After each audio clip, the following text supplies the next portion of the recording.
Good afternoon, I'm Raine Musñgi. This is Newsfeed. Philippine shares edged up, cheering the better-than-expected inflation data. The PSE index added roughly 26 points, or about 0.4%, to return above the 6,900 level. Services soared nearly 2%, while industrials gained nearly 1%. Gains in international container terminal services and PLDT kept the benchmark index afloat. ICTSI climbed 1.5%, while PLDT rose 3.27%. Value turnover eased to 5 billion pesos, while gainers narrowly beat losers 96 to 94. Philippine headline inflation eased to a 7-month low in August. The consumer price index came in at 3.3%, retreating from a 9-month high of 4.4% in July. This brings full-year average inflation to 3.6%, within government's 2 to 4% target band.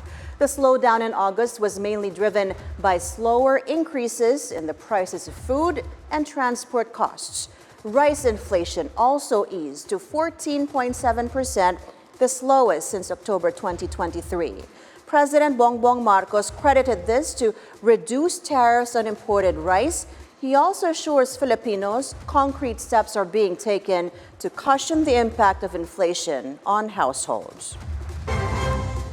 The chairperson and CEO of the Energy Regulatory Commission, Mona Lisa de Malanta, is slapped with a 6-month preventive suspension by the Office of the Ombudsman.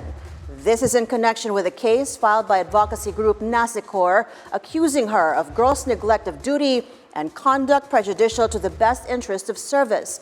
NASICOR claims de Malanta allowed Meralco to purchase electricity at higher prices and pass the charges on to consumers without obtaining the necessary approval from the ERC. Citing evidence, the Ombudsman says the guilt of de Malanta is strong and the charges may warrant her removal from office.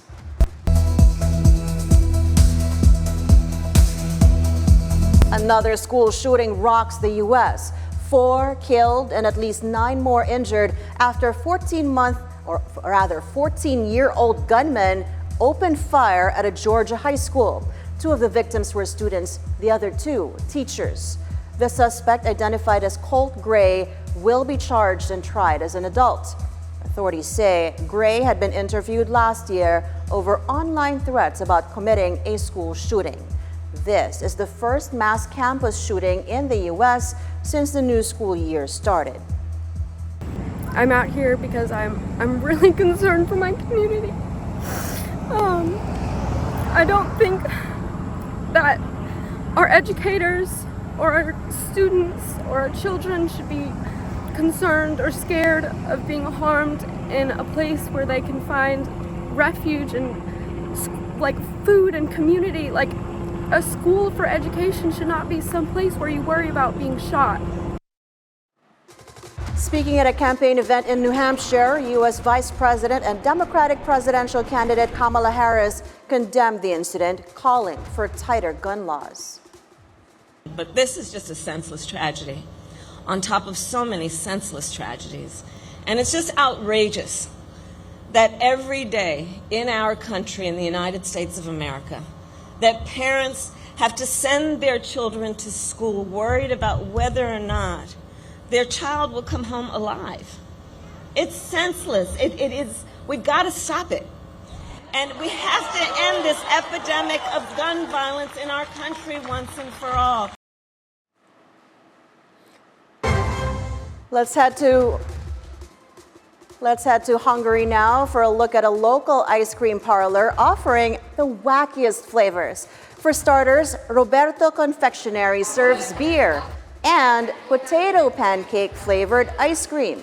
But for those who are more adventurous, the ice cream menu includes flavors like cabbage stew, spaghetti bolognese, and scrambled eggs with bacon. So far, the savory ice cream flavors have been popular with some customers, but others admit they are more of an acquired taste. Still, the taste bud challenging flavors have become an overnight hit, creating a buzz online, which quickly became long lines at the shop. And before we go, here's a look at today's market winners and losers.